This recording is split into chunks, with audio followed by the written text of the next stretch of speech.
नमस्कार दर्शकों, खबरनवीस में आपका स्वागत है। अगर आपने खबरनवीस को सब्सक्राइब नहीं किया है तो इसे जरूर सब्सक्राइब करें और लेटेस्ट खबरों और अपडेट्स के लिए बेल आइकॉन को भी जरूर दबाएं। समय है वो किस तरफ जा रहा है, अगर हम उसको नहीं पहचानेंगे तो फिर हमारा साथ देने वाला कोई नहीं होगा।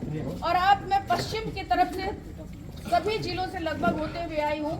समाजवादी पार्टी या कोई और चुनाव नहीं लड़ रहा है, बल्कि जनता, पूरी की पूरी जनता चुनाव लड़ रही है कि पूरे इतिहास गवाह है। आजादी के बाद से लेकर के अब तक इस भाजपा की सरकार में अगर किसी का सबसे ज्यादा नुकसान हुआ है तो वो कायस्थ समाज का हुआ है। क्योंकि अगर नौकरियां छीनी हैं, अगर 10 सालों में जो सरकारी ऑफिसेज में भी नौकरियां एडहॉक पे लग रही हैं, मैन पावर सप्लाई के तहत लग रही हैं, तो अगर नौकरियां छीनी हैं तो हमारे पास से हमारी कलम छीनी गई है। हमारे चित्रगुप्त भगवान की जो एक हथियार है वो भी हमसे छीना गया है।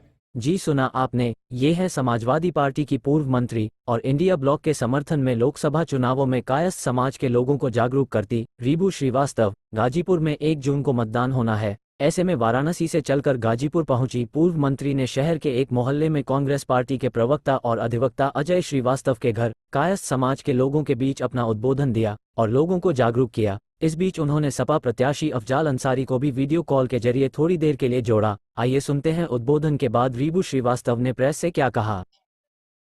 मोटिव ये है कि कायस्थ समाज हमेशा से देश हित की बात किया है। कायस्थ समाज हमेशा से देश को बनाने का और सबको जोड़ के चलने की बात की है।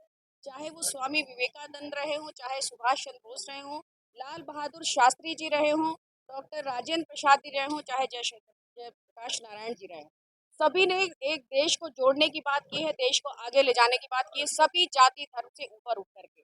आज जो देश की कंडीशन है वो जाति खंड खंड में बांट करके देश को और देश को गुलाम बनाने की तरफ ये जो वर्तमान की सरकार है वो सारी ताकतें इसी में लगी हुई हैं। तो मुझे ये लगता है कि कायस्थ समाज का इस समय दायित्व बनता है कि अपने पूर्वजों के पद चिन्हों पे चलते हुए देश की इन बांटने वाली ताकतों को, देश को टुकड़े टुकड़े करने वाली ताकतों को, देश को गुलामी की तरफ ले जाने वाली ताकतों से इस देश को छुटकारा दिलाए और एक जो लोकतंत्र है, एक लोकतंत्र को कायम रखने में अपना पूरा योगदान दें। और जिस तरह से कायस्थ समाज ने हमेशा काम किया है उस तरह से, और माननीय मुलायम सिंह की जब से सरकार रही है तब से कायस्थ समाज को एक विशेष रूप से उन्होंने आगे बढ़ाने का काम किया। चाहे वो हमारे आराध्य भगवान चित्रगुप्त के नाम पर छुट्टी का आयोजन हो, तो उन्होंने ही सबसे पहले चित्रगुप्त पूजा के दिन, कलमदवात पूजा के दिन छुट्टी घोषित की थी। उन्होंने ही दारुल सभा में एक कमरा अलॉट किया था जिसपे अखिल भारतीय कायस्थ समाज का नाम लिखा हुआ था।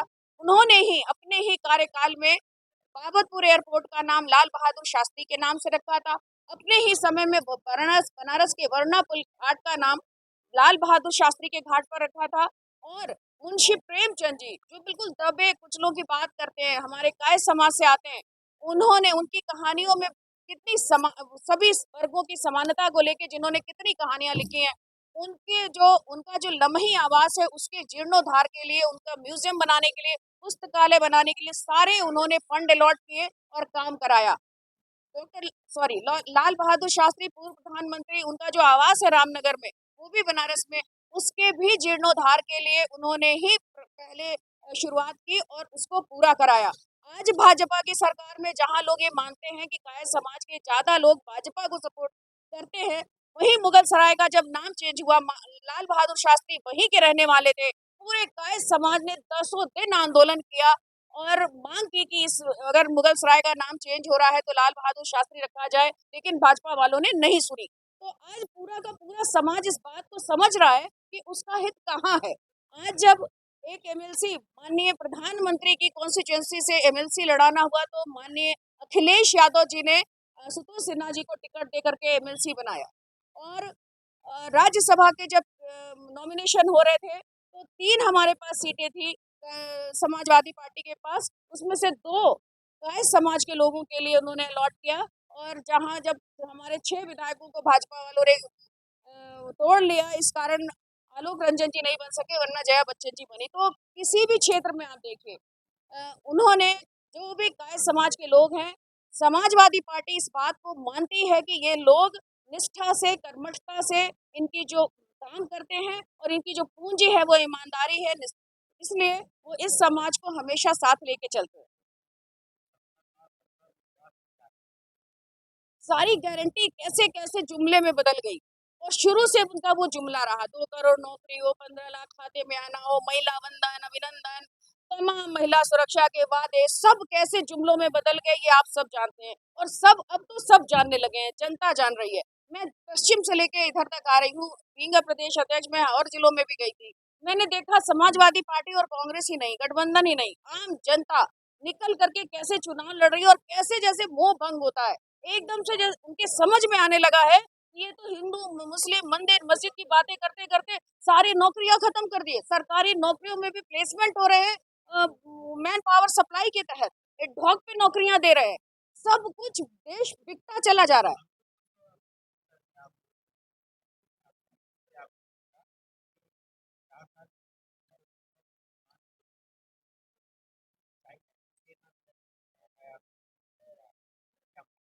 मैंने देखा था, मैंने आपके ही चैनलों के माध्यम से कहीं से देखा था कि हमारे जवानों ने चाइना की फौज में भर्ती लेना शुरू कर दिया है, क्योंकि 4 साल की नौकरी उनको कोई गारंटी नहीं लग रही है। उनकी अपनी लाइफ की, ना उन्हें दर्जा मिल रहा है शहीद का, ना उन्हें कैंटीन की सुविधा मिल रही है, और उनकी जब नौकरी करने की उम्र हो रही है तब तक वो रिटायर्ड हो जा रहे हैं। तो हमारे जवानों का, जब हमारा देश युवाओं का देश है और युवाओं का जैसे कहते हैं मन के हारे हार है और मन के जीते जीत, हमारे युवाओं का जब मनोबल गिरता जाएगा तो हमारा देश कैसे ऊपर होगा। और आज 60% युवा आबादी वाला ये देश, पूरी तरह से उसका मनोबल डाउन हो चुका है अग्निवीर योजना के तहत, और जिस तरह से नौकरियों में पेपर लीक हो रहा है उसके कारण। तो आज युवाओं का जो पूरे, आप सब जगह देखिए, हम 10 बुलाते हैं भीड़ में, 30 लोग आते हैं, 40 लोग आते हैं। उन युवाओं को अब लगता है कि बिल्कुल चेंज होना चाहिए। और जब 40 साल की सत्ता में जयप्रकाश नारायण ने आंदोलन किया और युवाओं का ही वो आंदोलन था, वो सत्ता बदल गई, तो ये भी सत्ता बदलने में अब बहुत देर नहीं है। सत्ता 4 तारीख को बदल जाएगी, मुझे ऐसा लगता है।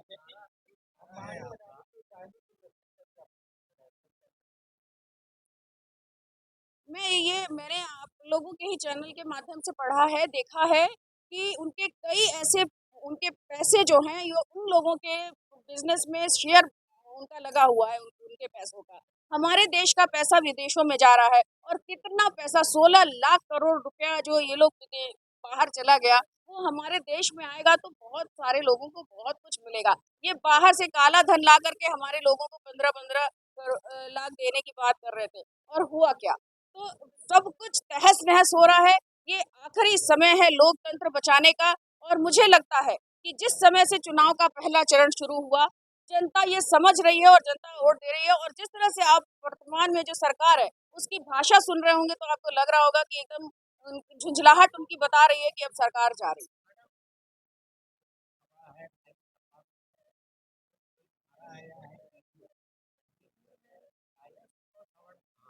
ए फॉर अगड़े भी हैं। हमारे राष्ट्रीय अध्यक्ष जी ने बार बार कहा है और आपके भी प्रेस में कहा है, ए फॉर अगड़े भी हैं, ए फॉर आधी आबादी भी है। और मैं आपके सामने बैठी हूँ, अगर कायस्थों का पार्टिसिपेशन बहुत कम होने के बावजूद भी समाजवादी पार्टी स्टेट लेवल पे है, मुझे स्टेट की महिला प्रदेश अध्यक्ष की जिम्मेदारी दी गई है। ऐसे तमाम लोग हैं, जैसे वहाँ एमएलसी बनाया गया, 2-4 लोग जो पार्टी में एक्टिव हैं उनको टिकट भी दिया गया। तो इन बात जो हमारा एक फॉर्मूला है, वो फॉर्मूले की बात है, हम उसी फॉर्मूले पे चलते हैं। और हमारी वो जो पार्टी चल रही है वो पूरी तरह से सभी को लेके चल रही है।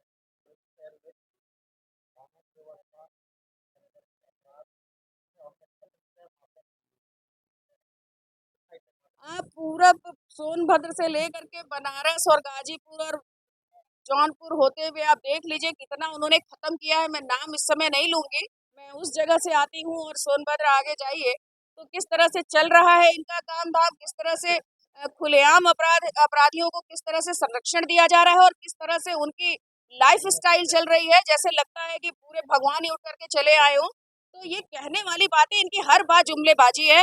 और संगठित अपराध, जब मोदी जी जिस दिन आते हैं बनारस में, उसी दिन एक बच्ची की लाश मड़ुआडीह गाड़ी में पड़ी हुई मिलती है।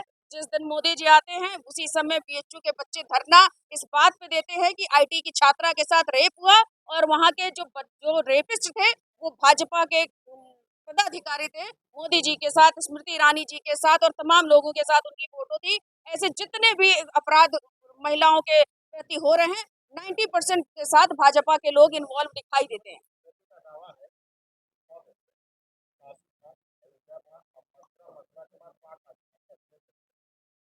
जब चाइना हमारे देश को कब्जा करता चला जा रहा है तो एक शब्द उनके जुबान से नहीं निकलता है। अब पाक अधिकृत कश्मीर को लेने की बात दूर है। अब मथुरा और काशी, जब वो अयोध्या की उन्होंने बात की, अयोध्या में उनके कैंडिडेट बुरी तरह हार रहे हैं। बनारस में हमें लगता था कि मोदी जी का क्षेत्र है, इसलिए वो कोई वहाँ लड़ाई नहीं है। कल की और परसों की रैली में आप देख लीजिए, मोदी जी के 40 कैबिनेट मिनिस्टर, पूरा देश का मंत्रिमंडल वहाँ आके गली गली घूम रहा है। अगर उन्हें डर न होता अपनी सीट बचाने का तो पूरा देश आज वहाँ इकट्ठा न होता। बनारस में मैं वहीं की रहने वाली हूँ। और दूसरी बात की अयोध्या, जहाँ के मंदिर वो बनाए हैं, जहाँ के नाम पर वो इतने साल चुनाव लड़ते रहे और जीतते रहे, वहाँ का कैंडिडेट बुरी तरह हार रहा है। वहाँ की जनता खून के आंसू रो रही है। उन्हीं की जमीन उन्हीं के लोग खरीदते हैं सस्ते दामों पे और मंदिर ट्रस्ट को महंगे दामों पे बेचते हैं। ये सारी पोल वहाँ की जनता जानती है। तो मुफ्त राशन को गेम चेंजर अब तो पूरी जनता ये कह रही है कि हमें राशन के बदले में अपने बच्चों का भविष्य बर्बाद नहीं करना है। हमें 5 किलो राशन के बदले में देश को गिरवी नहीं रखना है। हमें अपने ये महंगाई जो इतनी बढ़ रही है और हमारी बच्चियों की सुरक्षा नहीं दांव पे लगानी है। ये तो महिलाएं आमतौर पे कह रही हैं। ये तो अब जो हमारी समाजवादी और इंडिया गठबंधन की जो गारंटीज हैं वो कहीं उस पे भारी हैं। हम 10 किलो राशन, 10 किलो आटा पैकेट वाला और उन्हें डाटा भी फ्री दे रहे हैं। हम हर ये पास बच्चों को अप्रेंटिस करा रहे हैं और एक पक्की नौकरी की बात करते हैं और अप्रेंटिस में 8,500 रुपया महीना उनको देने की बात कर रहे हैं। 8,500 रुपया हर महीने गरीब महिलाओं के खाते में आने की बात हो रही है। ऐसी ऐसी तमाम योजनाएं हैं जिसके आगे अब इनका वो जो 5 किलो राशन वाली गारंटी खत्म हो गई है। 5 किलो राशन के बदले में उन्होंने 400 का सिलेंडर 1200 में कर दिया, बिजली का बिल बढ़ा दिया और डीजल पेट्रोल पे दाम बढ़ा दिए। तो एक आम परिवार से के ऊपर 3 से 3,500 रुपया महीना ये टैक्स वसूल करते हैं एक आम परिवार से। और 5 किलो राशन ये 200 रुपये, मुश्किल से 150 रुपये का देते हैं। ये आम जनता को समझ में आ गया है, इसलिए इनकी सारी बातें अब खोखली हो गई हैं। 4 तारीख को सरकार बदल जाएगी।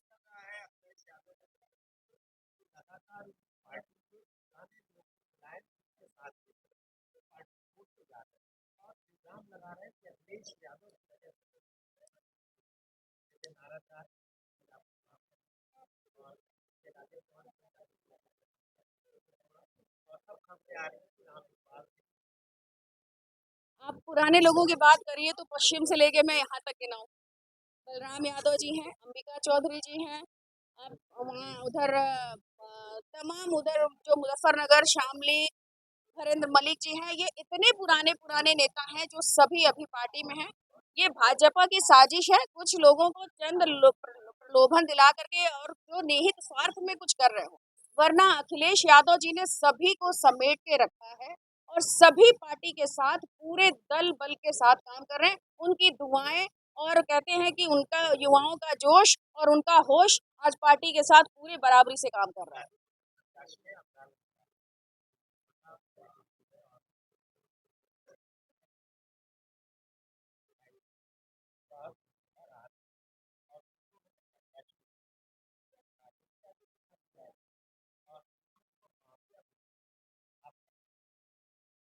कोर्ट डिक्लेयर करेगी कि माफिया माफिया है या क्या है। बाकी जो जो ऐसे कई लोग हैं जिनको माफिया डिक्लेयर किया गया और वो चुनाव लड़ रहे हैं आज, भाजपा के प्रत्याशी। और ये उनके कितने करीबी हैं जिनसे वो जेल में जाके मिलते हैं। बहुत सारे उनके अपने लोग हैं जिनको वो बुला करके गुलदस्ते भेंट करते हैं। हमारे जौनपुर के लोग हैं ऐसे। तो ये सारी तो पार्टी पॉलिटिक्स उनकी है और वो वही जाने, वो क्या कहते हैं वही जाने। अरे जीत, मैं आपको बताऊं, इधर के पूर्वांचल के काफी सीटों पर जीत की बहुत लंबी मार्जिन होगी और हमने तैयारी भी इस तरह से की है क्योंकि इनके जो निर्वाचन वाले और ईवीएम बदलने वाले और तमाम इनके जितने जो कर्मकांड है चुनाव जीतने के, तो उससे बचने के लिए हमारी पार्टी ने, हमारे लोगों ने और आम जनता ने तैयारी जीत का अंतर बढ़ा करके जीतने की है। 80 के 80।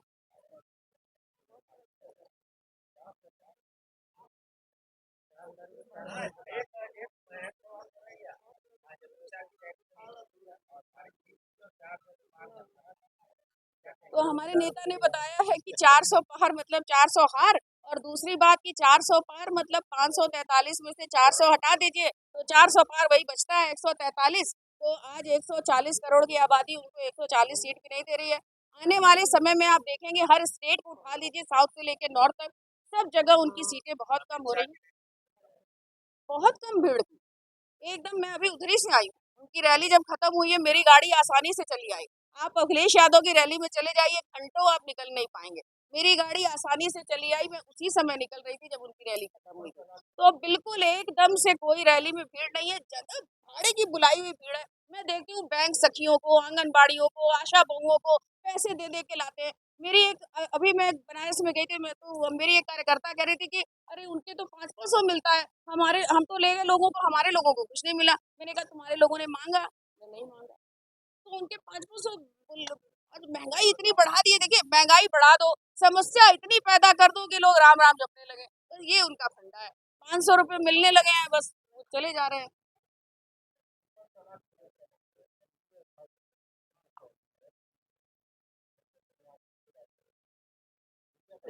एक वोट उनके वोटों के लिहाज से नहीं मिलेगा। और ट्रिपल तलाक जैसी बातें अब नहीं रह गई हैं, मुस्लिमों में भी नहीं रह गई हैं। ये एकदम से खोखली बातें हैं। आप बहुत उनके बीच में जाइए, हमारे जितने साथी बैठे हैं ज्यादातर कचहरी से जुड़े हैं, वकालत पेशे से जुड़े हैं, तमाम मुवक्किल इनके हैं। ऐसी कोई बात अब रही नहीं गई है। और ये केवल मुद्दे हैं, और दो चार उनके पेड लोग हैं ऐसे जो इस तरह की बातें करते हैं उस कम्युनिटी के। वो आते हैं, मुझे भी मालूम है, मैं बनारस रहती हूँ, एक ऐसी जगह है जहाँ पे उनके पेड लोग कुछ उस कम्युनिटी के रहते हैं। जब देखो तब उनको उठा के मीडिया के सामने कर देते हैं, और जब देखो तो फिर घर के अंदर घुसा देते हैं। ऐसी कोई बात फ्लोर पे नहीं है कहीं। अब मैंडेट देखिए मिलना नहीं है, वो जो भी बातें कह दें, माफिया फ्री कर दे, कुछ भी कर दे, गरीबी से हटा दें, गरीबी कम कर दें, बेरोजगारी कम कर दें। देश में जिस तरह के हालात है महिला सुरक्षा को लेकर के, उसमें कुछ बढ़ोतरी कर दें। जिस तरह से बच्चे आज गली गली भट रहे हैं, बीटेक एमटेक के बच्चे चपरासी की नौकरी भरने को तैयार है। जिस तरह से 60 लाख बच्चों पुलिस भर्ती का आवेदन लीक हुआ, पेपर लीक को रोक दे। इस तरह की बात करें ना, मुद्दों की बात करें। ये फालतू फालतू बातें करने से क्या फायदा। अब जनता का दिमाग किसी भी बात से भटकने वाला नहीं। अगर आपने खबरनवीस को सब्सक्राइब नहीं किया है तो इसे जरूर सब्सक्राइब करें और लेटेस्ट खबरों और अपडेट्स के लिए बेल आइकॉन को भी जरूर दबाएं।